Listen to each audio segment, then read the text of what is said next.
AJL Enregistrement Sonore présente Voilà la voix, une émission présentée par Alexis. Voilà la voix, la chaîne d'interview des comédiens voix. Il y a ceux qui contemplent son design, quand d'autres apprécient aussi son audace. Une technologie de plus pour certains, pour d'autres, le progrès. Certains voient une lumière, là où d'autres voient la lumière. Un nouveau son? Non, de nouvelles sensations. Et vous? Si vous viviez l'expérience? Vous foutez pas de moi. Un test éliminatoire. Si on échoue ici, on perd le droit de jouer en équipe nationale.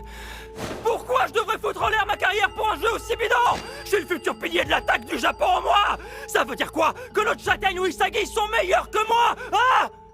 Et c'est quoi le rapport avec le foot d'ailleurs? En quoi on va devenir meilleur en jouant au loup? Bonjour à tous, bienvenue dans Voilà la voix, l'épisode 6 de la saison 2. Aujourd'hui, on reçoit une voix que vous avez très certainement déjà tous entendue.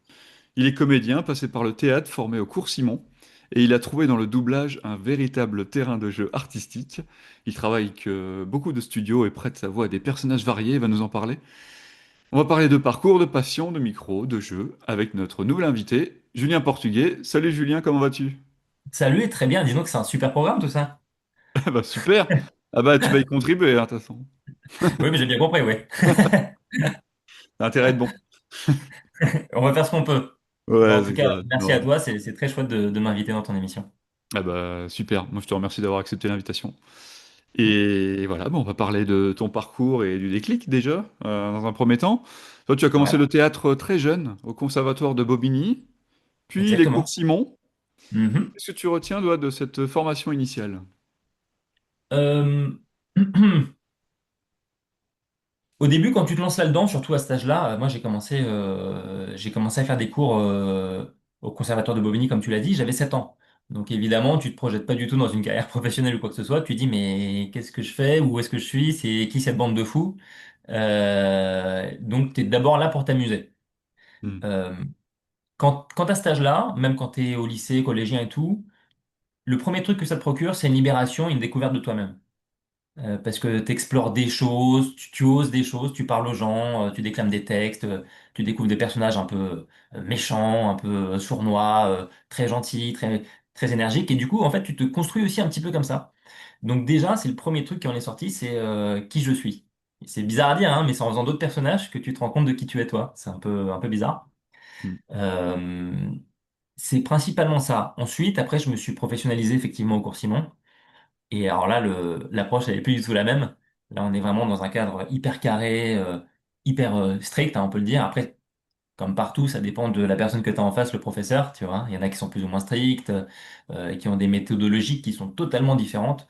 Et la première, qui a été ma professeure, est devenue maintenant la directrice des cours Simon. Et je peux te dire qu'elle est extrêmement carrée. Et en fait, elle te dit, voilà, tel type de pièce, ça se joue comme ça. Celle-là, ça se joue comme ça. Donc c'est très carré. C'est un peu décarquant. À toi de voir si tu veux en sortir ou pas. Mais en tout cas, tu apprends un nombre de choses incroyables. Et du coup, tu te blindes un peu pour ce qui va t'attendre à l'extérieur des cours, quoi. Hmm. Beaucoup de parents mettent leurs enfants au théâtre parce qu'ils disent souvent que le théâtre, c'est un lieu où tu apprends à te connaître. Tu vois? En fait, quand Ouais. tu dis, voilà, qui je suis, et, qui je Mhm. suis dans cet état-là, qui je suis dans cette émotion-là, bah, c'est exactement ça, quoi. On apprend à connaître qui on est Totalement. après, au début, dans les petits cours de théâtre, tu prends le temps.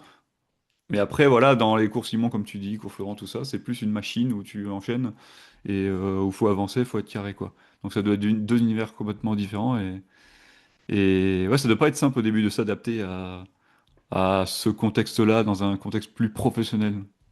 Ben, déjà, quand tu t'inscris dans la démarche d'aller dans un truc professionnel, déjà, mentalement, ta démarche, elle est différente. Tu sais très bien que ça va pas être que de l'amusement. Il faut que ça en soit forcément, sinon tu fais comptable ou ce que tu veux, tu vois. Hmm. Euh, mais tu sais que du coup, derrière, il y a un but qui est un peu plus poussé, qui est d'en faire ta carrière et d'en faire un truc très sérieux, où tu sais que tu vas devoir travailler avec des gens, apprendre des textes, être efficace.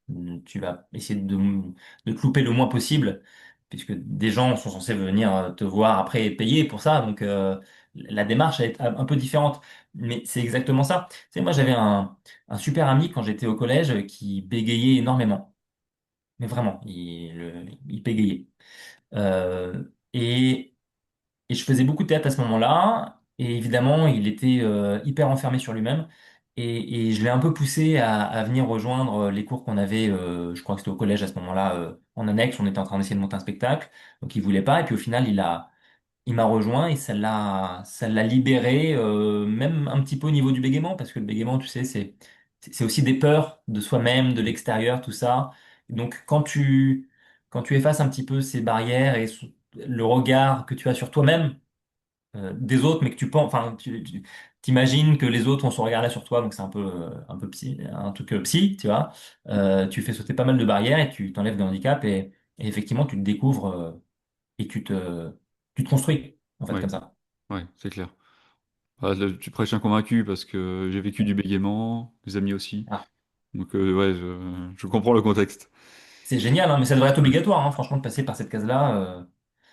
Oui, c'est C'est. vrai que bah, on en fait un peu en primaire de théâtre, tu vois, mais peut-être Ouais. que c'est peut-être pas assez poussé ou qu'on se rend pas bien compte de ce que ça peut Alors, apporter. je sais pas où t'étais, toi. Alors, moi, en primaire, c'était de l'apprentissage de poésie. C'était, viens apprendre ta poésie, tu la répètes au milieu de tout le monde, et puis ça s'arrêtait là, Ouais, franchement. ouais, C'était donc pas on plus, rentre pas dans le jeu d'émotion, tout ça. Ouais, non, pas du tout. Compliqué. Hmm. Mais franchement, il y a un apport incroyable, hein, même dans le rapport avec les autres, tout ça. Et puis, bon, et puis en plus, tu apprends le français comme c'est pas permis, sans t'en rendre compte, quoi. Franchement, ça devrait être obligatoire. Hmm. Toi, tu disais que tu as vécu une période de pause de travail normal, comme tu m'as dit. Euh, Ouais. Qu'est-ce qui t'a redonné l'impulsion pour revenir à ton rêve de comédien?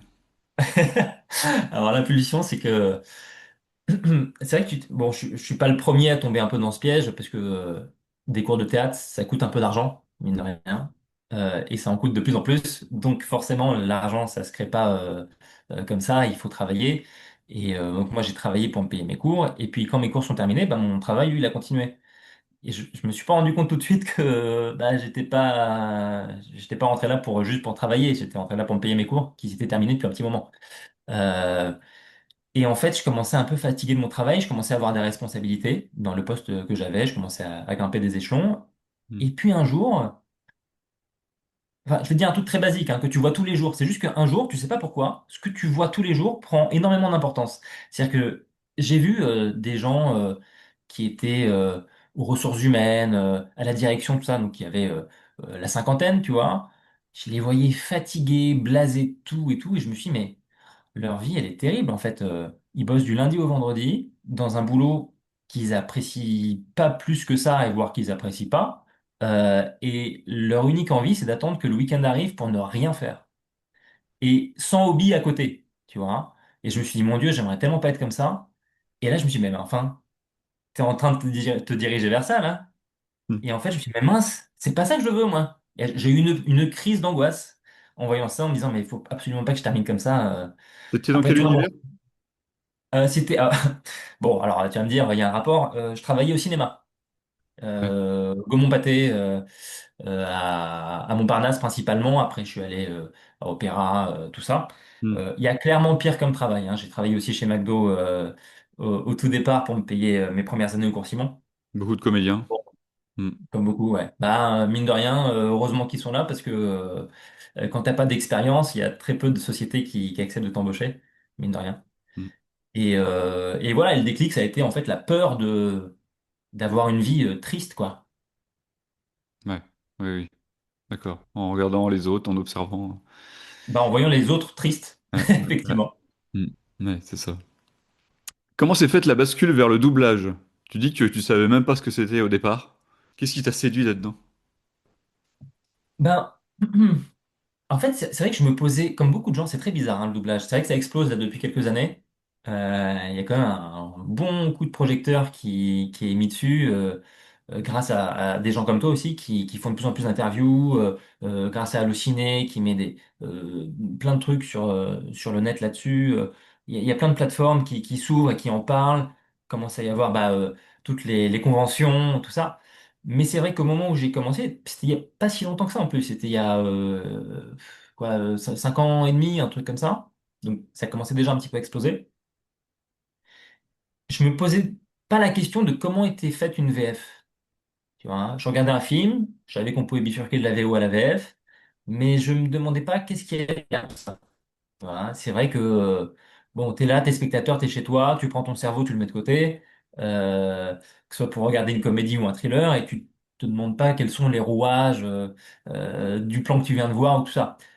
Quoique quand on est comédien, c'est vrai qu'on a des petits tics un petit peu quand on va voir une pièce, on se dit ah tiens, j'aurais pas fait ce déplacement comme ça et tout.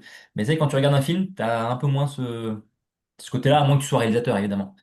Euh, j'ai entendu parler de formation dans le doublage et c'est vrai que ça me parlait pas plus que ça en fait. Je me disais, je vois pas ce qu'on apprend là-dedans. Est-ce qu'on apprend à être comédien ou est-ce qu'on apprend à faire des voix ou est-ce qu'on...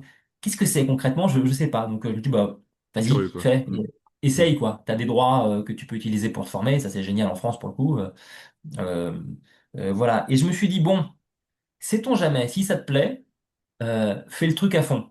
Donc je me suis pris un mois entier parce que je me suis dit 2 semaines pour se former dans un nouveau milieu. Alors, ça fait partie du boulot de comédien, mais c'est vraiment autre chose. Donc, je me suis dit 2 semaines, j'imagine que ça va être trop court. Donc, prends-toi un mois entier. Et j'ai enchaîné 2 formations, l'une à la suite de l'autre, chacune de 2 semaines. Et j'ai bien fait parce qu'en fait, en le faisant, je me suis dit, waouh, mais quelle éclate! C'est incroyable ce truc. Mm. Vraiment, c'est incroyable. Alors après, je sais qu'il y a des gens, moi j'ai des potes, ça leur a pas plu du tout, hein. Mais c'est ça qui est sympa, c'est que il y en a pour qui la scène, ils jurent que par ça, d'autres c'est filmer, enfin être filmé, d'autres c'est le doublage, et d'ailleurs ils font que du doublage. Il y a un peu tout, et c'est ça qui est chouette, tu vois. Ouais, bah, au moins, il tente, hein. Ouais, Mm. bah de toute façon il faut, hein. Sinon il faut faire autre chose. Ouais. Oui, ce comédien, c'est tout un panel, voilà. La voix, la scène, comme tu dis, l'écran. Donc Ouais, après, voilà, tu fais un petit peu de tout parce que t'es comédien, voilà, c'est le métier, mais après, tu te spécialises, ouais. Donc complètement, bah, il y a des gens qui font de l'animation. toi, t'es tombé amoureux du coup de l'univers du doublage. Bah, si tu veux, mon premier amour, c'était vraiment le théâtre. Euh, les tournages, j'aimais pas trop. Ouais. Euh, je sais pas, c'est un peu particulier. C'est vrai que déjà, tu passes pas mal de temps à attendre Mm. quand tu es comédien. Le Ouais. temps que les plans s'installent et qu'on fasse le montage des projecteurs, de tout ça, de tous les plans. Mais en plus, même l'ambiance entre les comédiens, je la trouve assez particulière, on va dire. Tu vois, Mm. hein. C'est un peu Black Swan le truc, hein. C'est vrai que dès que tu vas passer un casting, t'as souvent les gens qui se dévisagent. C'est un peu Mm. particulier comme milieu. Mm. Bah bon, c'est un peu pareil partout, mais du coup, ça me tentait pas des masses. Donc le théâtre, c'était génial pour moi. J'adorais, je m'éclatais vraiment. Et puis, tu as une liberté sur scène. Même s'il y a des gens qui te regardent, tu dis, bah, personne ne peut monter sur scène et m'arrêter là. Je peux faire ce que je veux. Tu vois, il y a un truc qui est incroyable. Maintenant, ce qui est dur dans le théâtre, c'est le côté la vie de troupe, quoi. Vivre en troupe, si t'as pas les mêmes objectifs que tes collègues et tout, ça, c'est très vite compliqué. Et pour le coup, le doublage, ça t'offre un truc, une liberté, mais qui est encore plus décuplée parce que c'est sur un temps. Alors, ça dépend de l'importance de ton rôle, mais à moins que tu aies le premier rôle et que ça te prenne la journée pour l'enregistrer, euh, tu peux avoir un doublage qui dure une demi-journée, voire 2 ou 3 heures. Tu vois. Et puis après, tu peux en avoir un autre juste derrière, et puis après encore un autre. Ça, en théâtre, ça va être compliqué d'enchaîner 3 rôles dans la journée, tu vois, très différents, dans des ambiances différentes. Parfois, en doublage, t'es tout seul. Parfois, t'es accompagné, c'est super chouette. Et ça se passe super bien. Parfois, bon, bah, le feeling se passe moins bien. Et bah, c'est pas grave, parce que de toute façon, la session se termine dans 2, 3 heures. Tu vois, et après, tu passes à autre chose. Donc, c'est vraiment un tout qui fait que le doublage, ça m'a vraiment chopé, quoi. Ouais. Bah, tu travailles avec tous les gros diffuseurs du marché, on va dire, Netflix, Crunchyroll, Amazon, Eh Disney. oui. Comment se passent les coulisses d'un enregistrement dans ces conditions? Tu parlais que justement tu peux être amené à être appelé dans 3 studios différents pour jouer 3 personnages complètement différents. Comment toi comment ça se passe pour toi? Comment tu arrives à t'adapter à chaque condition? Comment tu te débrouilles logistiquement pour tout ça? C'est une bonne question. Alors, la logistique, parfois, elle est un peu particulière, elle est un peu tirée par les cheveux parce que on est dans un domaine où l'urgence est très présente. C'est-à-dire que parfois on te propose des dates, on te demande si tu es dispo du temps au temps, quand tu as de la chance, Mhm. et parfois on te dit est-ce que tu es dispo mardi. Voilà. Et donc, si t'es pas dispo, bah tant pis pour toi. Et donc, parfois, tu essayes de faire rentrer les ronds dans les carrés parce que t'es déjà pris par autre chose, mais en même temps, t'aimerais bien faire ce truc-là. Et voilà. Bah, en plus, tu sais même pas ce que c'est la plupart du temps. Tu vois. Euh, donc, t'es convoqué par un directeur artistique qui, lui, a. Donc, j'explique pour ceux qui connaissent pas le déroulé depuis le départ, quand t'es comédien.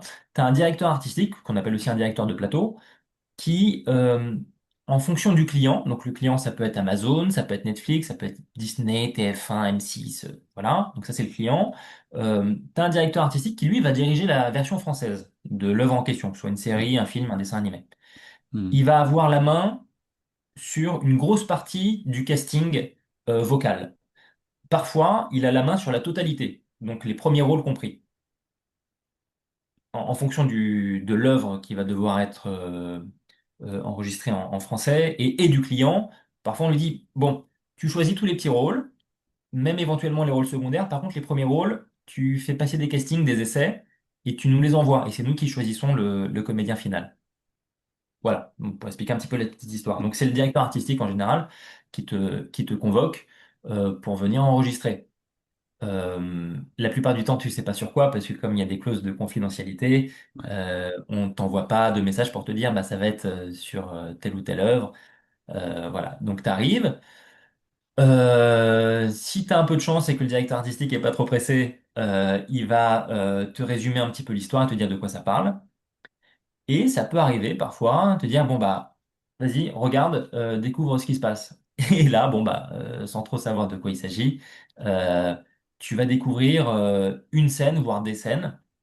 Donc nous, on travaille sur ce qu'on appelle des boucles. Une boucle, on va dire que c'est, mettons qu'il y a un homme et une femme qui sont en train de s'engueuler dans leur cuisine.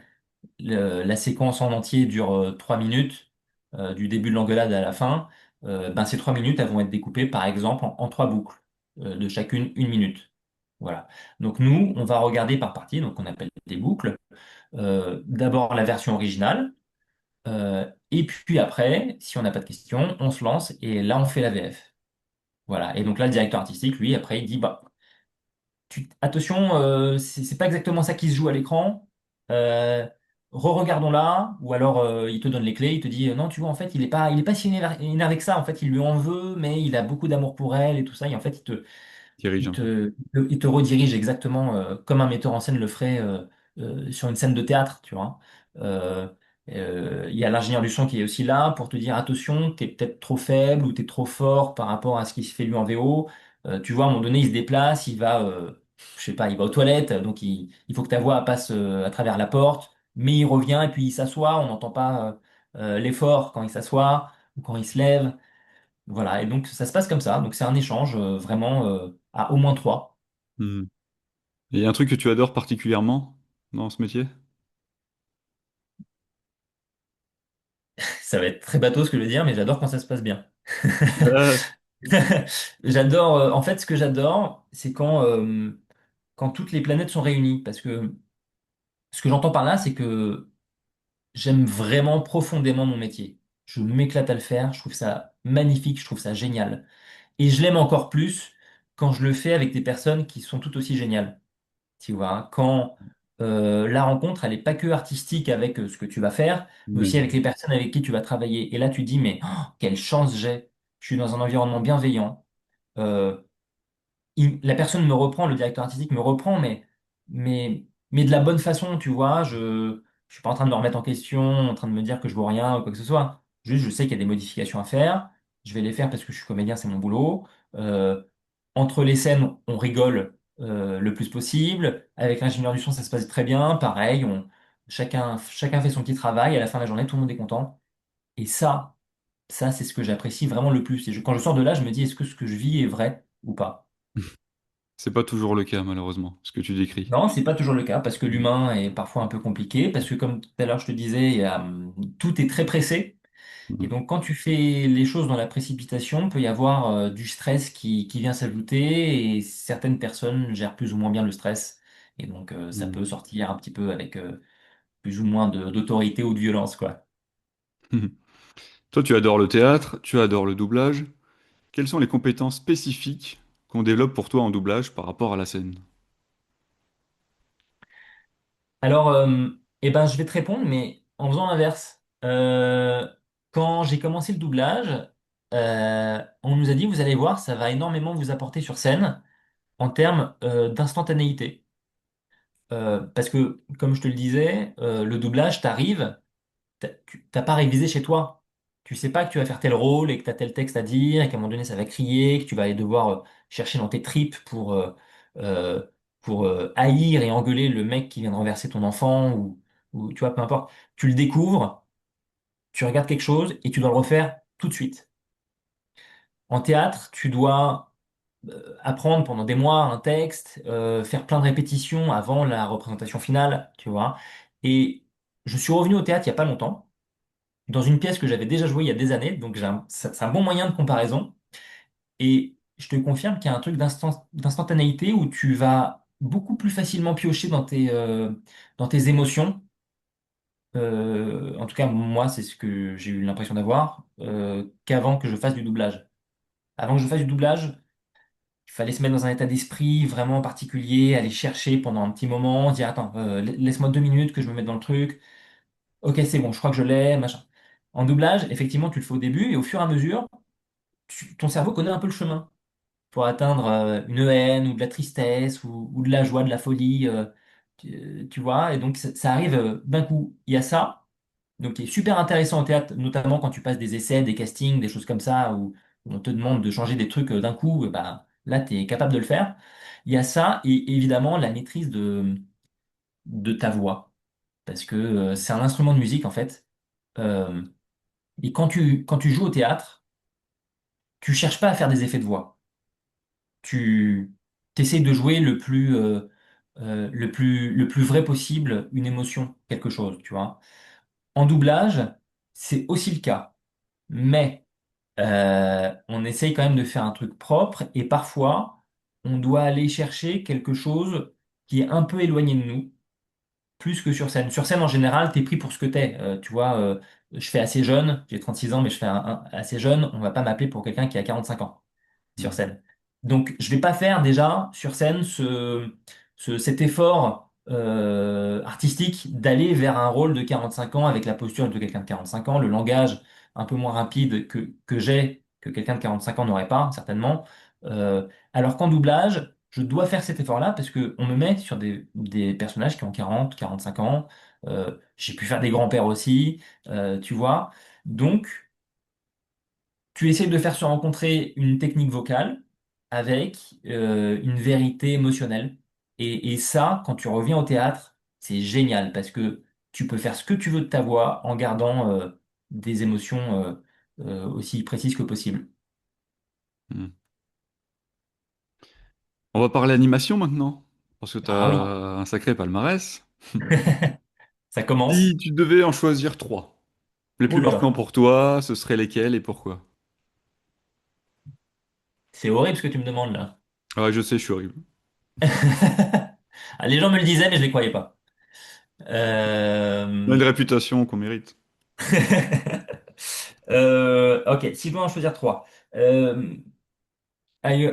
J'ai fait un truc qui s'appelle Alex Player, qui est pas du manga, qui est de l'animation.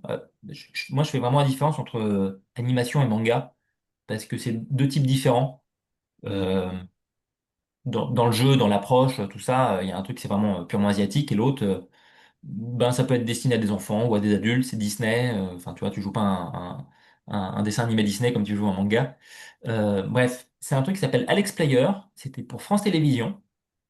Donc c'était une série de, je crois, 26 épisodes. Et donc c'est la génialissime Nathalie Holmes, une super directrice artistique Oui. qui m'avait appelé pour passer des essais dessus pour un rôle. En fait, il y a Alex, qui est le personnage principal, qui est entouré de, je sais plus, deux copines et un copain. Et donc je devais faire le copain. Ils sont là dans tous les épisodes. Donc j'ai la grosse joie d'être pris pour ce rôle-là. J'arrive le premier jour d'enregistrement et Nathalie me dit, bon, Julien, tu m'en veux pas. En plus de ça, je vais t'essayer sur d'autres choses. Parce que bon, c'est vrai qu'en animation, il y a moins de budget que sur ce qu'on appelle du live. En général, les enveloppes globales de budget pour faire des VF en animation, elles sont moindres.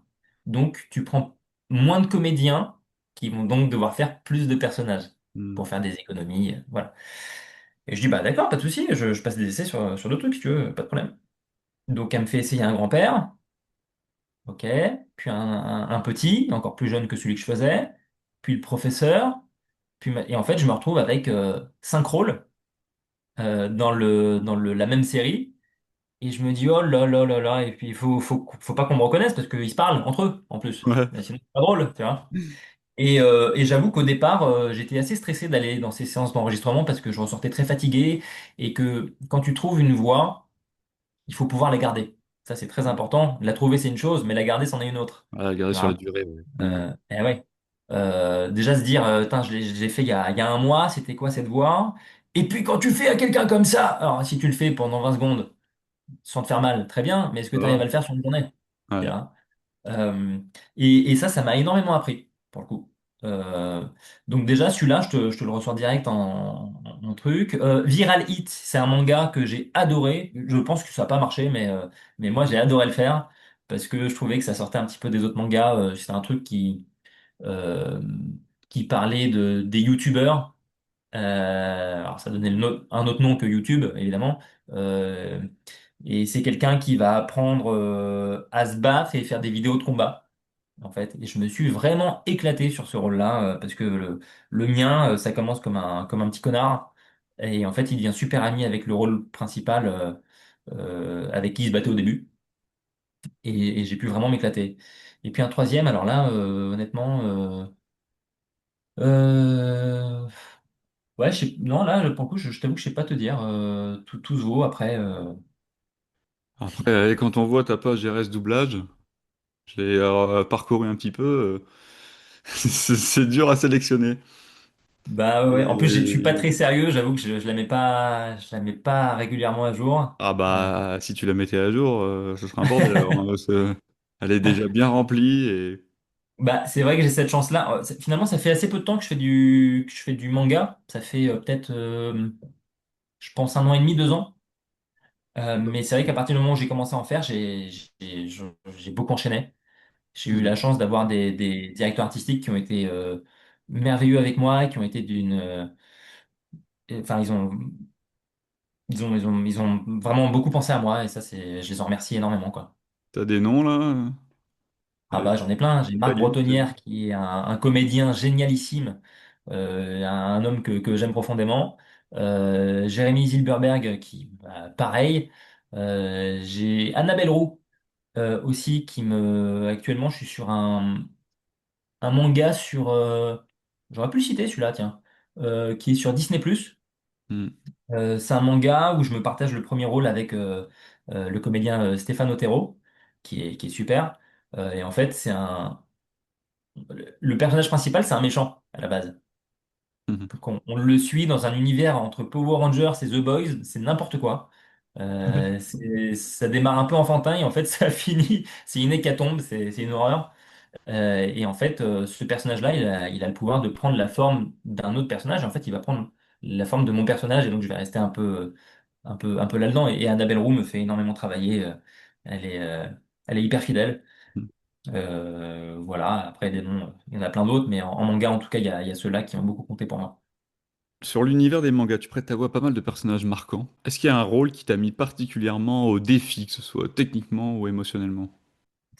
Ouais, ça a pu arriver.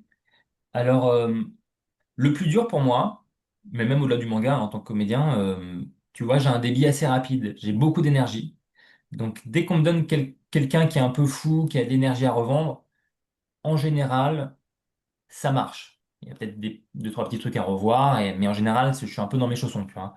Mais dès que c'est un peu plus classe, un peu plus droit, un peu plus plat, un peu plus charismatique, là, ça me demande un véritable effort. Il était très très droit, hyper charismatique et pas méchant, mais on aurait pu penser qu'il était méchant presque, tu vois. Et puis il avait clairement la quarantaine. Donc là, il faut que je prenne mes gras, il faut que j'en fasse pas des caisses et que je sois assez juste. Ça, j'avoue que c'était un peu dur d'être crédible sur des rôles qui ont pas ta présence, quoi. Alors tu dis qu'un jour tu as regardé un animé en VO et tu te dis mais ce rôle doit être super dur à doubler. Pour découvrir plus tard qu'en fait bah c'était à toi qu'on a donné le rôle. Donc raconte-nous un petit peu cette anecdote assez drôle. Bah oui, franchement, c'est super drôle parce que, comme je disais, en fait, on sait jamais sur quoi on va travailler. En fait, on te demande si t'es disponible et souvent, tu sais pas pourquoi. Mm. Et un jour, je regardais Black Clover, qui est un manga un peu connu. Et j'adore regarder des mangas, donc je regardais ça en version originale. Et donc, comme je regarde les mangas en version originale, je savais pas si la VF était sortie ou pas, et je pensais que oui, parce que ça faisait un petit moment que les épisodes étaient disponibles. Et il y a un rôle qui arrive, et en fait, le rôle, en fait, il parle tout comme ça, mais en plus à la japonaise, donc encore plus lent. C'est-à-dire qu'un mot, ça te prend 20 secondes, quoi. Et je me dis, oh la vache! Alors, je sais pas qui le fait celui-là, mais il a dû bien galérer. Euh, ouais, et donc je continue à regarder la série et tout, et donc je reçois une convocation, et, euh, et je viens pour travailler, on me dit, bah c'est pour Black Clover. Ah, génial! Et donc moi je pensais que c'était pour la suite de ce que j'avais vu, la prochaine saison, j'en sais rien. Et en fait, pas du tout. C'était pour tout faire, ça n'avait pas été fait. Et bon, comme je disais, dans l'animation, on te file plusieurs personnages. Mais d'abord, on m'avait fait venir pour celui-là, justement. On Ok. me dit, bah, il s'appelle Henri, le mec. Et il me dit, bah, tu vas faire Henri. Je dis, c'est pas vrai.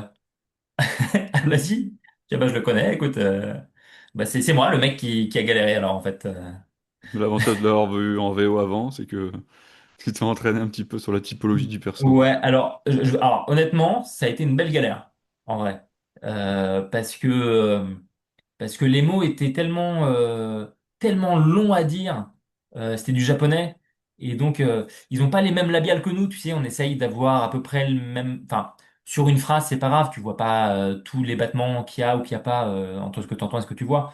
Mais sur un mot, Hmm. bon, ça se voit. Tu vois.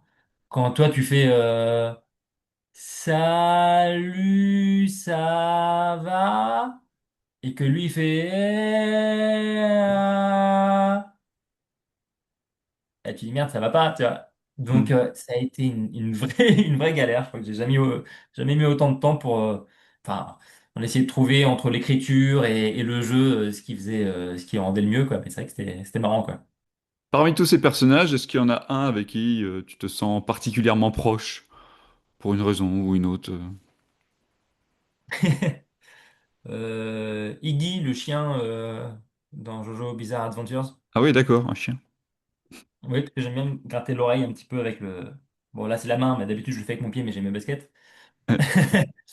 Non, lequel. euh, Bah, j'avoue que en animation, la plupart du temps, on me donne. Enfin, ça m'arrive d'avoir des gars un peu ouf. Mhm. Euh, Au-delà du fait que j'adore, c'est un truc qui se rapproche un petit peu de moi par moment. Ouais, je te parlais tout à l'heure de Viral Hit. Euh, Bref, je suis pas vraiment comme lui parce qu'il est un petit peu connard sur les bords. Je crois pas l'être, en tout cas. Je sais pas qui je pourrais te dire là. Hmm, Ah si, là je suis sur un truc qui s'appelle Witch Watch sur Netflix. C'est encore en cours. Alors c'est très bizarre parce qu'il y a deux VF. Il y a une VF belge sur les plateformes Crunchyroll et ADN, je crois, si je dis pas de bêtises. Mhm. Et nous, on fait la VF en français de France pour Netflix. Ok. Et, et c'est Nathalie Holmes qui m'a mis dessus aussi. Et donc, je fais un gars qui s'appelle Kenshi Kazamatsuri, euh, qui est très drôle, toujours décalé, un peu con par moment. Euh, je crois que parfois, ça peut se rapprocher de moi. Ah, ouais, c'est marrant ça. Bah écoute, après, il est Ouais. blond avec des longs cheveux, donc ça, c'est le truc où on fait pas le lien forcément entre nous deux, mais bon, pour le reste. Bon, je vois pas pourquoi tu dis ça. Euh, Je ne sais pas. tu exerces aussi en voix off parce que j'ai entendu notamment une pub Audi A4 qui a été tournée en boucle, hein, qui est passée en boucle, je crois que c'est à la télé, la radio, je sais plus. Donc tu fais aussi de la voix off pour des pubs, instituts, peut-être corporate. Euh, pour toi, quelle est la différence entre voix off et doublage?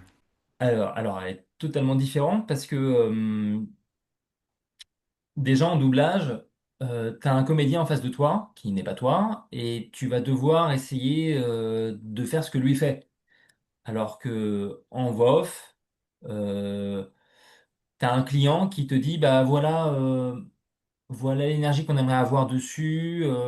On voudrait que ce soit un peu mystérieux ou un peu sensuel ou un peu grave, dans la séduction.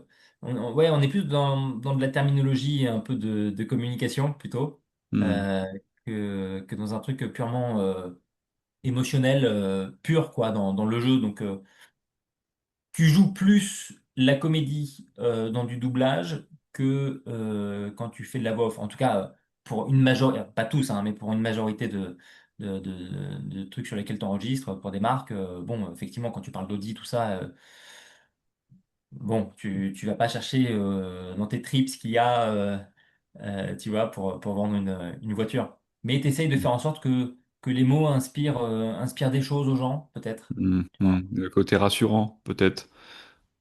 Alors, ça dépend pourquoi, effectivement, parce que Ouais.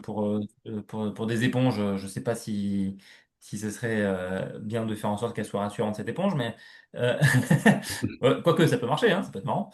Euh, ouais, ouais, la communication n'est pas du tout la même, quoi. Elle est vraiment, elle est un peu musicale, elle est un peu musicale dans le domaine de la voix off. Hmm, Je crois qu'elle est hmm, surtout musicale d'ailleurs, même. d'accord. Ah, c'est un peu contradictoire des fois. On nous dit de pas être trop musical, de pas faire un peu ce truc chantant, quoi. Ouais. Mais ça a un peu quand même une musicalité. Enfin, faut trouver vraiment Ben oui, parce le qu'en plus, les curseur, pubs. mettre le curseur où il faut, ouais. Hmm, Ouais, c'est ça. En plus, comme les pubs, que ça dure, comme ça coûte très cher d'être diffusé à la télé, tout ça et tout, ça dure très peu de temps une pub. Donc tu peux pas t'étaler, dire les choses comme tu veux, tu as souvent de la musique derrière, tu as un rythme qui t'est imposé parce qu'il y a un plan, il y a l'autre plan juste derrière, il y a un effet sonore qui arrive, bam, il faut que tu terminé. hmm. Donc, mine de rien, il y a un côté, si c'est pas musical, il y a un côté rythmique. Ouais, ouais, c'est clair. Hmm. À quoi ressemble une semaine type dans ta vie de comédien de doublage? Ah, ça fait pas mal d'années que je me demande, tu vois. Ah, d'accord. Ben, alors c'est ça qui est magnifique et c'est ce que je recherchais en faisant ce métier, c'est qu'il n'y a pas de semaine type. Euh, tu as des semaines effectivement qui peuvent se ressembler et tu en as d'autres, tu te dis waouh, mais j'ai changé complètement de vie là. Hmm, Tu as des moments où effectivement tu vas faire plein de doublages là en ce qui me concerne. Tu as des semaines où ça va être moins rempli. Il y a des semaines où tu vas aussi faire du théâtre. Euh, Par exemple, à l'époque où je faisais du théâtre, ça m'est arrivé de jouer dans la même semaine quatre pièces. Tu vois. hmm. Ta semaine, elle correspond pas du tout à celle qui vient de passer ou à celle qui suivra. Au théâtre, c'est Parfois, un tu... peu planifié, peut-être. Alors, oui, alors, oui et non. C'est-à-dire que c'est planifié dans ton planning très longtemps à l'avance parce que tu peux pas t'improviser du jour au lendemain Pour de apprendre le jouer un texte, tout ça. truc, évidemment. Euh, mais tu vois, par exemple, là, je sais que j'ai une tournée au mois de novembre en théâtre.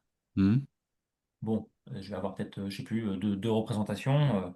Effectivement, c'est planifié pas mal de mois en avance parce qu'il faut être booké. Mais, euh, mais du coup, ça ressemblera pas à une semaine type pour moi, puisque je fais assez peu de théâtre maintenant. J'ai mis un peu de côté, surtout pour privilégier le doublage. hmm. Mais non, j'ai pas de semaine type. Hein. Et quand Je c'est crois comme pas. ça, en novembre, là, tu vas te focaliser vraiment que sur le théâtre ou tu vas te rendre disponible pour du doublage quand même? Ben, heureusement, ça dure que ma tournée, elle est que sur, je crois, deux ou trois jours. Donc, effectivement, ça va être que du théâtre parce que c'est pas à Paris et que Ok. le doublage principalement, il est en région parisienne. Et là, je vais pas avoir le temps de faire des allers-retours. Hmm, Effectivement, ça, c'est une question qu'on se pose quand on part en vacances. Est-ce que je vais partir en vacances pas trop loin pour pouvoir faire des allers-retours entre le boulot et les vacances si jamais j'ai quelque chose qui hmm. tombe? Ça, c'est une vraie question qu'on se pose dans le Ouais. domaine. Toi, C'est tu toujours te un rends truc très compliqué. disponible souvent, toi? Ouais. Ouais. Je crois que je fais cette erreur-là. Je pense que c'est un peu une erreur. Euh, parce que on fait un métier où finalement, jusqu'à la fin de notre vie, on est à la recherche d'emploi. Voilà, on est chez Pôle emploi, on recherche un emploi toute notre vie, on est en train de postuler, passer des castings, des machins. Et même à la retraite, on a cette chance-là de continuer de travailler, si on le décide. Tu vois. Hmm. Donc finalement, toute ta vie, tu es en recherche d'emploi. Et donc, en recherche d'emploi, ça veut dire que tu n'as pas un emploi fixe. Et en doublage, même si je travaille beaucoup actuellement, ça peut s'arrêter du jour au lendemain. Vraiment. Hmm. Hmm. Euh, Hmm. donc c'est vrai que tu as toujours peur, surtout au début, de refuser du travail parce que tu sais pas quand est-ce qu'on arrêtera de t'en proposer si ce jour malheureusement arrive. Hmm. Donc, Hmm. tu as beaucoup de comédiens qui ont du mal à partir en vacances, à s'arrêter, tout ça. Donc, j'ai fait ça au tout début d'enchaîner pendant, je crois, pendant 4 ou 5 ans, de jamais prendre de vacances et d'enchaîner par peur de ne plus avoir de travail. Et en fait, Hmm. bah, même si c'est un métier qui me plaît et qui n'est pas un travail à la mine, hein, je l'entends complètement et je le redis, il y a plus difficile physiquement comme travail et plus contraignant, mais tu as besoin d'avoir une fraîcheur en tout cas au niveau du cerveau, Hmm. euh, tu vois, pour proposer des choses qui sont nouvelles à chaque fois, parce que sinon, si tu proposes toujours la même chose en termes d'intonation, de jeu, ça marche plus, il faut être frais. Donc c'est important de s'arrêter, de prendre des moments de pause et des vacances. Et donc après, libre à chacun de se dire, bah, est-ce que je pars à 2 heures de route de chez moi et à ce moment-là, 2 heures, bon, bah, ça peut se faire si jamais on m'appelle, ou alors est-ce que je change de pays et comme ça au moins j'ai pas le choix, quoi. Et je fais une Ouais, vraie c'est ça. coupure. Et ouais, toi, t'as sacrifié un peu de la scène pour te consacrer au doublage. Tu Ouais. ressens parfois un manque? Je l'ai ressenti, je commence à m'y remettre très doucement à la scène, mais c'est vrai que quand j'ai commencé le doublage, je faisais que de la scène à ce moment-là. Et le doublage, alors bon, c'est le milieu artistique, donc c'est toujours toi et ta chance. Tu sais jamais quand est-ce que ta carrière commencera, se lancera, est-ce qu'elle commencera ou est-ce qu'elle se lancera, parce que parfois ça peut ne pas prendre, hein. On va pas se mentir, on va pas vendre du rêve aux gens pour rien. Hmm. Euh, il faut s'accrocher euh, dans le milieu artistique, hein, que ce soit la danse, le chant, euh, la comédie, tout ça, il faut s'accrocher, ça prend du temps. Faire un réseau, ça prend du temps. Peut-être qu'au bout de quelques années, si tu vois que ça n'a pas pris, peut-être qu'il... À toi de voir si tu veux continuer à t'accrocher ou pas. En tout cas, quand j'ai commencé le doublage, je faisais énormément de scènes. Et je travaillais, j'avais un spectacle chez Disney, à Disneyland Paris. Je faisais un spectacle Marvel, un énorme show et tout. Hmm. Et ça faisait 1 an que je démarchais en doublage. Et les répétitions chez Disney commencent. Donc c'était des répétitions sur un mois entier, hein, du lundi au vendredi, sans pause. Et là, j'ai 2 directeurs artistiques en doublage qui m'appellent pour chacun 4 sessions d'enregistrement pour un rôle récurrent. Et je ne peux faire aucun des deux puisque je suis déjà pris chez Disney. Et là, mais j'ai cru que j'allais me tuer. Je me suis dit, putain, ça fait 1 an que je démarche pour avoir ça. Je l'ai et je peux pas le faire. Euh, Et donc je me suis dit, bon bah voilà, donc là on est encore à un embranchement, c'est que ça la vie d'artiste, c'est que des embranchements.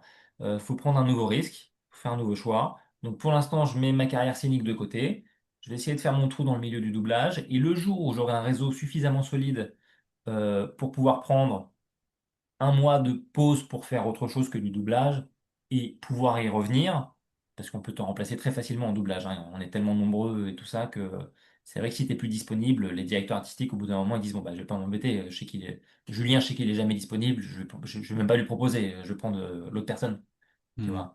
Donc, je m'étais dit, je me donne quelques années en doublage et je reviendrai à la scène le jour où je me sentirai assez solide. Et ce jour est arrivé. Et donc, je m'y remets tranquillement parce que, effectivement, c'est autre chose, hein. Ça prend du temps de faire des tournées et tout. Ça prend énorme. C'est très chronophage, hein. Hmm. Ok. Tu évoques souvent la fidélité de certains directeurs artistiques. À quel point les relations humaines comptent dans ce milieu? Tu en as parlé un petit peu tout à l'heure où tu préférais largement quand une session de doublage se passait bien avec toute l'équipe. Euh, Toi, pourquoi c'est vraiment hyper important pour toi, les relations humaines? Ah, c'est marrant que tu me poses cette question parce que j'en parlais il y a pas longtemps avec une directrice artistique, Annabelle Roux. Euh, on travaille dans un milieu où normalement on devrait être des spécialistes pour décortiquer le langage euh, verbal et corporel humain, puisqu'en fait on regarde des gens qui sont en train de jouer devant un écran, et en train de te dire attention, l'émotion qu'il veut dégager, c'est ci, c'est ça, tu vois. Et parfois nous les comédiens, on est complètement à côté de la plaque dans la vie de tous les jours. Et tu sais, par exemple, je balade ma chienne dehors. Euh, et je veux pas qu'elle approche les autres chiens parce que elle est adorable ma chienne, mais avec les autres chiens, ça le fait jamais. Hmm. Et donc, souvent, quand je vois quelqu'un qui arrive avec un chien, je me décale et je montre bien que je veux pas. Et souvent, les gens n'arrivent pas à comprendre mon langage et ils viennent quand même, tu vois. Et ça, c'est un truc super important de comprendre les autres, l'empathie, tout ça. C'est assez rare, même dans le milieu dans le milieu dans lequel je travaille, tu vois, de comprendre les autres, bizarrement, c'est toujours compliqué. Et on fait un travail où tout est un peu brouillé, tu vois, dans une entreprise un peu normale. Bon, bah, toi, tu es l'employé, il y a le patron. Il n'y a pas question d'amitié, machin. Il peut y avoir des affinités, mais ça s'arrête là en général. Hmm. Nous, on fait un domaine où tout s'entremêle. C'est très humain, on est dans la recherche humaine des émotions, dans le partage de tes expériences passées. Et le directeur artistique peut te dire, tu sais, tu te rappelles, la dernière fois, tu m'as dit qu'il s'était passé ça avec ta grand-mère, machin. Eh ben, imagine, replonge-toi dans ce truc-là pour donner ce que lui a donné. Tu vois? Donc, il y a tout un truc qui s'entremêle. Donc, évidemment que l'humain a une place énorme, d'autant plus que, comme pour les chanteurs, euh, si tu veux bien faire les choses, il faut avoir une liberté pour les faire. Hmm. Voilà. Donc, faut pas se sentir jugé ou quoi que ce soit. Et donc, se sentir en confiance avec les personnes qui t'entourent, c'est super important pour pouvoir délivrer un travail euh, bah, déjà qui va être agréable à fournir et qui soit le plus vrai possible, tu vois. Parce que si tu as Hmm. honte de toi, parce que tu sais qu'on te juge, que des gens te veulent pas du bien ou oh, allez, dépêche-toi, là, on n'a pas le temps, fait 3 fois qu'il l'a refait, tu vois, ça va pas t'aider. Hmm. Hmm. Et ça, Hmm. malheureusement, j'ai déjà vu, notamment avec d'autres personnes, les encouragements, ça marche beaucoup plus que de crier sur une personne. Donc c'est Hmm. pour ça que c'est important. Ouais, il faut se dégager de toute cette charge mentale parce qu'on a tous, voilà, nos soucis au quotidien, nos problèmes. Ouais. Est-ce que toi, tu sens que c'est pas difficile, en plus, voilà, il y a aussi une logistique dans la vie privée qui est pas forcément évidente. On n'est pas là pour parler de ça, mais dégager cette charge mentale, euh, pour réussir à être libéré, pour pouvoir après bien interpréter au studio. Est-ce que c'est pas parfois difficile, sans rentrer dans le détail, évidemment? Euh, ça peut l'être. Bah, bon, du coup, moi, je vais rentrer dans le détail parce que c'est vraiment le parfait exemple. Il y a un moment donné où j'étais en train de perdre ma grand-mère, de qui j'étais extrêmement proche. Euh, et elle était à l'hôpital, elle était vraiment en train de mourir. Et je devais partir en enregistrement. Hmm. J'en avais deux qui s'enchaînaient. Hmm. Donc, bon, bah, je pleure hein, tout ce que je peux dans ma voiture en me dirigeant vers le studio. Je me gare au parking, je pleure, je pleure, je pleure. Je me dis, bon, stop, on reprendra plus tard. Tu te mets sur pause. Parce que déjà, tu peux pas arriver dans cet état-là. Déjà, tu peux pas l'imposer aux autres, cet état. Hmm. Tu vois, même si on est humain, tu as le droit d'avoir des problèmes et tout, tu peux pas, chacun a sa vie, et même si tu es proche des gens, c'est pas à eux de souffrir de ce que toi tu souffres. Et en plus, je savais pas ce que j'allais devoir jouer, si c'était une comédie, tu Hmm. vois, t'es obligé, en fait, t'es vraiment obligé, si tu veux faire ton travail, de pas penser à ça. Et alors, si c'était un drame et que, par exemple, ça aurait pu être possible, ça, par exemple, qu'on me donne à ce moment-là, malchance absolue ou énorme chance, je sais pas, c'est une question de point de vue, un rôle qui vit exactement ce que je vivais à ce moment-là, donc quelqu'un qui est en train de perdre un proche de sa famille, j'aurais effectivement pu m'en servir pour, euh, pour le jouer encore plus vrai que nature, mais peut-être qu'en fait ça m'aurait desservi parce que je me serais fait complètement déborder par mes émotions. Donc effectivement, c'est pour l'avoir expérimenté, une fois que j'ai terminé l'enregistrement, je suis sorti du studio, j'ai refondu en larmes. Et j'ai vu ça malheureusement avec quelqu'un il n'y a pas longtemps qui a perdu aussi un de ses proches et on devait enregistrer ensemble. Hmm. Et j'ai assisté à un professionnalisme incroyable parce que la Hmm. personne l'a appris devant moi, la perte de la personne. Euh, on a Ah oui. enregistré avec moi, plus rien n'existait. Hmm. Le temps que j'enregistre, plus rien n'existait. C'est une vraie leçon. Tu sais, il y a cet exemple qui est archi connu, alors je sais pas si tu le connais, de Michel Serrault, qui jouait la cage aux folles Non. à l'époque. Et donc, il cartonnait à l'époque, il jouait tous les soirs au théâtre, ça remplissait, c'était une salle énorme. Et le Hmm. jour même, il apprend que je crois qu'il a perdu son fils ou sa fille qui s'est défenestré, mais un truc mais sordide, immonde. Hmm. Hmm. Et le soir même, il doit jouer La Cage aux Folles. Donc, une des Hmm. plus grosses comédies, vraiment, où il joue le Ouais. stéréotype de la folle, tu vois. Il n'a Ah, pas annulé, il était là, sur scène, et ça a été des meilleures représentations. C'est hyper dur. Et évidemment, quelqu'un hmm. qui fait un boulot qui n'est pas artistique te dira, mais vous êtes fou. Enfin, moi, je me mets en arrêt, c'est que le boulot. Mais pour nous, c'est pas que le boulot. Il y a tellement de choses derrière qui. Tu vois, quand tu es au théâtre, tu peux pas dire à toute une salle, bah désolé, aujourd'hui, je me sens un peu malade ou je suis un peu tristoun. Je sais que vous avez payé vos places, mais on reporte. Allez, merci beaucoup, au revoir, bonne journée. Hmm. Et bon retour chez vous. Je sais que c'était à 1 heure et demie de route. Ciao. Euh, Là, il y a des délais de livraison pour de la VF, c'est pareil, tu vois. Tu peux pas dire, bon, bah attends, pause 2 secondes, je reviens après-demain. Bah non, mais il n'y a plus après-demain, on n'enregistre plus. Ça y est, c'est Hmm. diffusé. Hmm. Hmm. T'es obligé. Donc, effectivement, c'est un exercice qui est vachement dur. Ouais, ouais, qui te prend une Hmm. énergie incroyable, mais écoute, on va dire que ça fait partie des quelques points négatifs de ce métier, il en faut bien. Hmm. En plus, ça se ressent dans la voix hein, que ça va pas. Hein. C'est un instrument où, puis même un directeur artistique qui sait pas forcément si tu vas pas bien ou bien, il peut détecter facilement, si t'arrives pas à y faire face, il peut détecter vraiment facilement que ça va pas à ta voix, que ça bloque, quoi. Donc qu'il y a un truc, quoi. Ah C'est bah complètement, un parce que peu de fou, hein. je je sais pas si les gens s'en rendent compte, mais en fait, nous, quand on enregistre en VF, il y a- c'est un peu bête ce que je dis, mais je pense que certains le savent pas. En fait, nous, on regarde la VO d'abord, donc avec, souvent, il y a de la musique derrière, il y a la pluie parce qu'ils sont dehors, il y a une musique un peu romantique, ils sont en train de se parler. Tu vois ça, mais toi, quand tu enregistres, il n'y a plus un bruit dans la pièce. Il n'y a que ta voix, il n'y a pas de musique, il n'y a rien du tout, parce que le micro ne doit prendre que ta voix. Donc, il y a un silence de mort. Donc, effectivement, on entend tous les tressaillements de ta voix. Donc, même si tu es stressé, ce qui peut arriver, hein, d'être stressé, et si tu dois faire un rôle très détendu qui parle un petit peu comme ça, et si tu le fais en étant stressé et qu'on entend que t'es pas du tout détendu, ça s'entend mais direct, Mhm. vraiment. Donc il faut essayer de se débarrasser de tout ça le plus possible. C'est facile à dire, c'est moins facile à faire, hein. Mhm. C'est clair. Il y a une anecdote assez touchante que tu vas nous en parler avec Alexis Victor.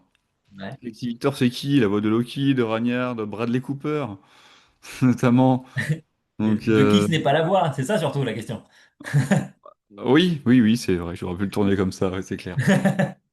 Et t'as une anecdote parce que qui t'a permis de faire un essai en plateau dans des conditions mémorables. Tu vas nous la raconter. T'as pas le choix, t'es Bah ouais. obligé. On parle d'Alexis Victor quand même. Et on Bah parle de avec Julien plaisir. Portugais, donc il faut le faire. Non, non, bah avec plaisir. Écoute, bah, je démarrais le doublage, donc quand tu démarres, tu vas démarcher en plateau. Alors, c'est vrai que depuis le Covid, ça a un petit peu changé, mais ça revient, tu peux revenir un petit peu assister en plateau, c'est comme ça que ça fonctionne. Tu demandes à un directeur artistique si tu peux assister à la session de travail des autres comédiens qui sont là, quoi. Et tu croises les doigts, si tu as de la chance, que le directeur artistique il est dans son bonjour, qu'il est sympa, qu'il est pas trop en retard, qu'il a le temps, peut-être qu'à un moment donné, il va te demander si tu veux faire un essai, juste pour t'entendre, pour voir si tu parles juste, si tu es bien, si tu es à l'aise, et pour peut-être potentiellement te rappeler plus tard. Et donc, euh, je vais assister avec une amie avec qui on sortait de formation sur le plateau d'un directeur artistique qui s'appelle Gilles Morvan. Et donc j'étais assez stressé. Il y avait 2 filles, dont une de mes amies et moi. On arrive sur la session d'enregistrement, on voit une jeune fille travailler. Euh, elle fait ce qu'elle a à faire. Et en fait, le directeur artistique, donc Gilles Morvan, reçoit un appel en disant, ah oui, bon bah d'accord, bon bah écoute, fais comme tu peux, fais comme tu peux. Il raccroche. Et en fait, il dit, bon bah j'ai mon comédien qui était prévu après. Il est en retard, il est bloqué dans un studio juste avant, il enregistre quelque chose et il est bloqué là. Donc il va arriver avec du retard. Euh, il se retourne vers nous et il dit, bon, bah, est-ce que vous voulez en profiter pour passer un essai tous les trois? Alors là, tu as le cœur qui bat la chamade, je te dis pas, parce que bah, c'est ton objectif ultime, tu vois, de passer un essai, qu'à ce moment-là, tu travailles pas encore, donc vraiment, c'est ton rêve qui est là, on te dit, est-ce que tu veux passer un essai? Alors là, t'es à deux doigts de faire une crise cardiaque. Euh, donc on dit bah ouais, ouais, carrément. Ok, bah écoutez, pour l'ingé son, on fait une petite pause, hein, le temps de prendre l'air, et puis quand on revient, bah, je vous fais passer bah, les filles, je vais vous faire des scènes ensemble. J'ai une scène pour deux filles, là, je l'ai en tête, donc je vais vous faire passer dessus, puis toi je te ferai à part. Ok, pas de souci.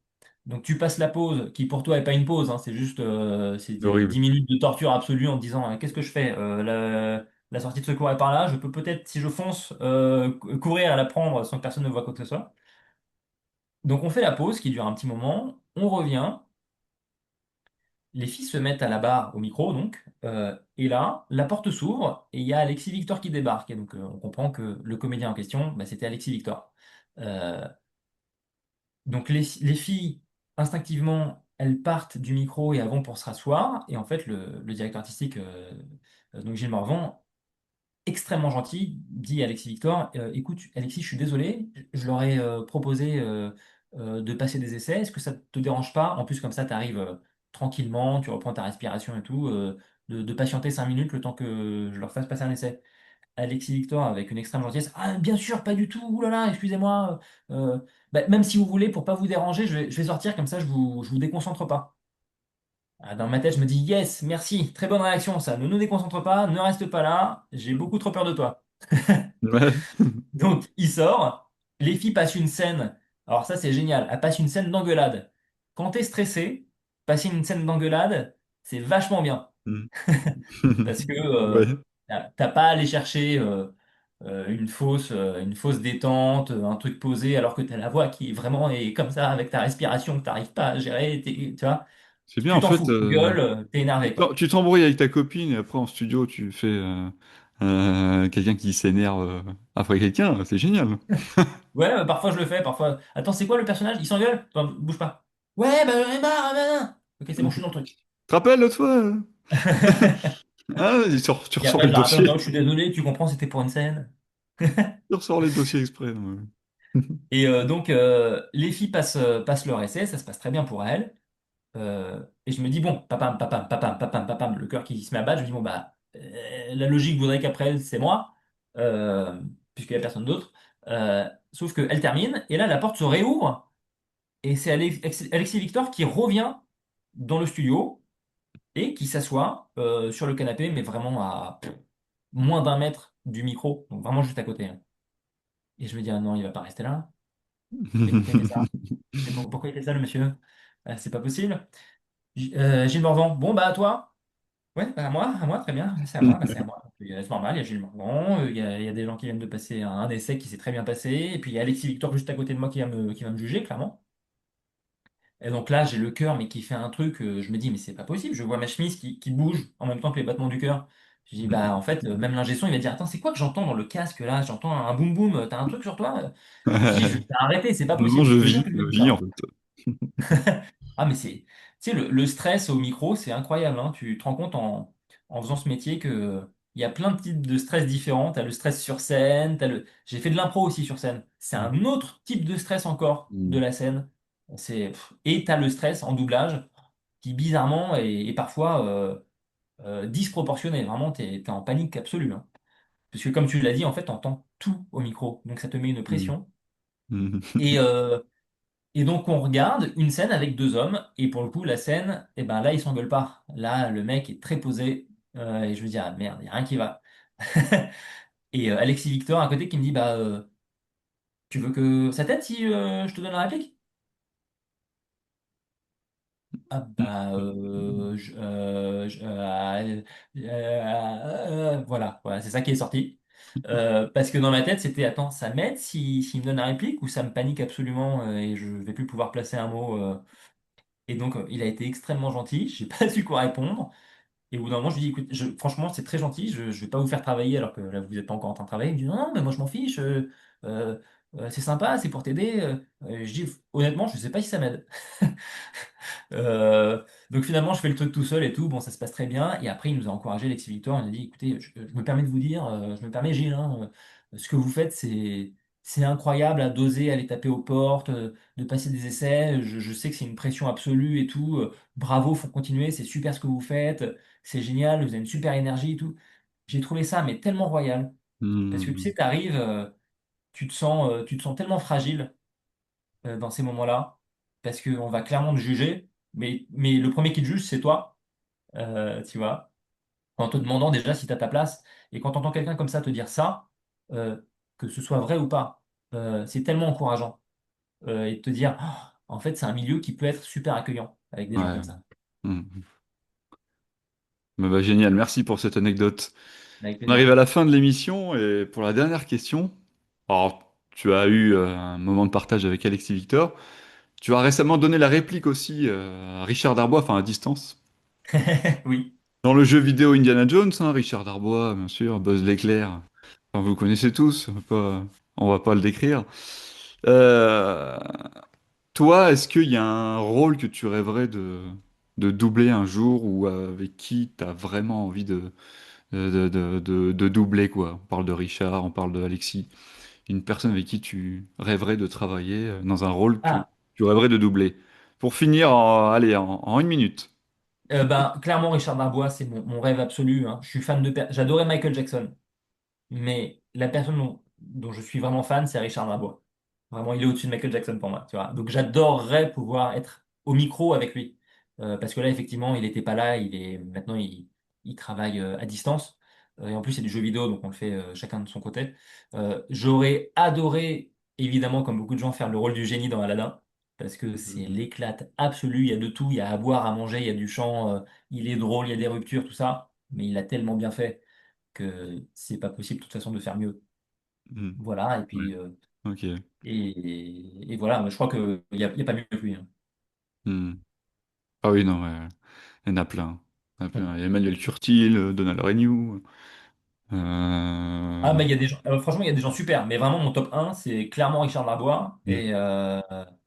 Et en fait, tu te rends compte quand tu fais sa filmographie que il a tout fait. Danny Glover dans L'Arme Mhm. Fatale. C'est-à-dire que Mhm. même quand tu sais que c'est lui qui le fait, quand tu regardes L'Arme Fatale, t'as du mal à dire c'est pas possible que ce soit Richard Darbois. Mhm. L'accent, la note qu'il lui met, c'est tellement fou, c'est tellement vrai, incroyable. Mhm. Ouais. Non, c'est génial. On a une super VF en France. Et tu en Ouais. fais partie, bro. Eh ben, merci beaucoup, Julien.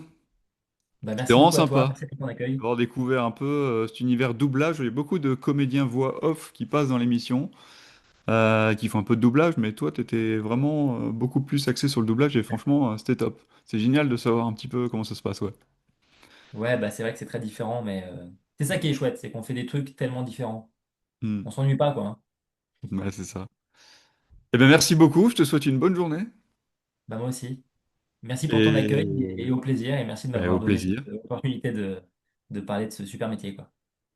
Ça marche. Merci à tous d'avoir suivi cette émission et on se retrouve pour un prochain épisode. Allez, ciao! À bientôt avec Alexis pour de nouveaux podcasts. À suivre prochainement un nouvel épisode de Voilà la voix présenté par Alexis.